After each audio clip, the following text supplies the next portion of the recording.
started at noon. Now why would the day start at noon?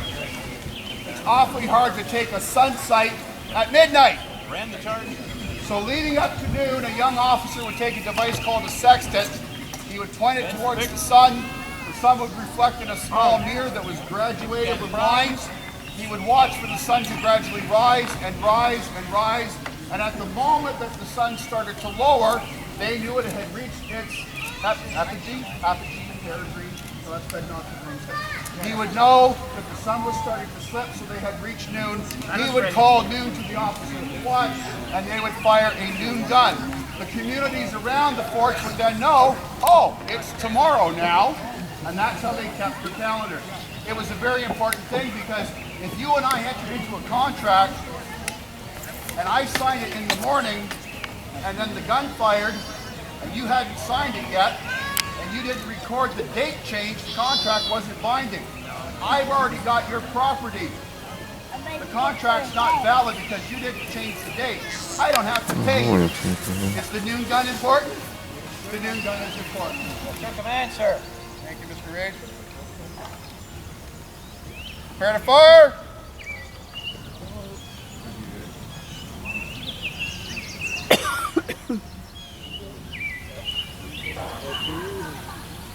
Fire! Mr. Reid will take you through the steps of reloading. We wrap our charges in aluminum. During this time period, they put it in a canvas bag.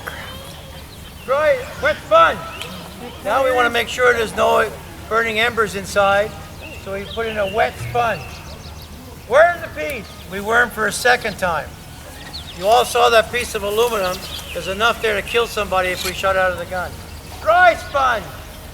Now we use a dry sponge because if you put gunpowder down in a wet barrel, the gunpowder gets wet, it won't go off. So we have a powder monkey. Powder monkeys aboard ship were usually about 12 years old because they were scuttering up and down the gangplanks. The powder was always left in the bow of the ship and the guns were always on the deck. Prepare to fire, advance charge. So I give the command to advance charge. This is the charge we use, 2 ounces of black powder.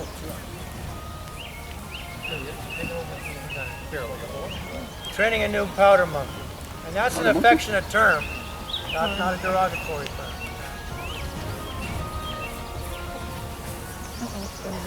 Load.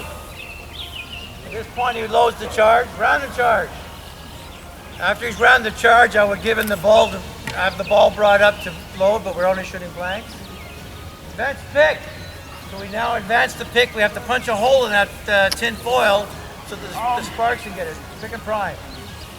Now he's punched a hole in that aluminum foil, and he's going to use a quill. Today we're using a straw that's filled with gunpowder.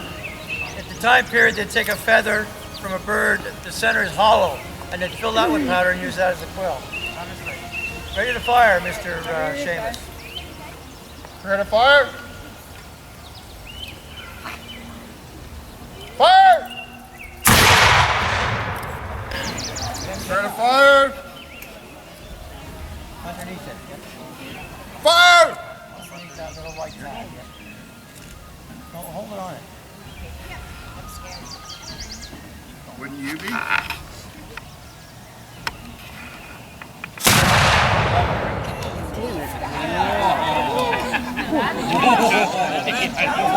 Yeah, give her a hand. Go ahead.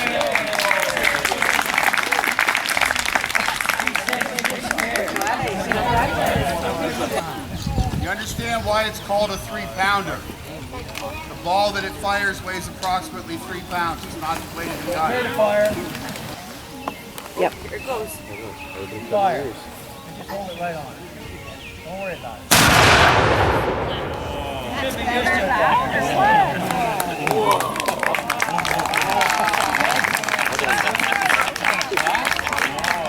While they're clearing that gun, if anybody has any questions, now's the time. Yes, sir.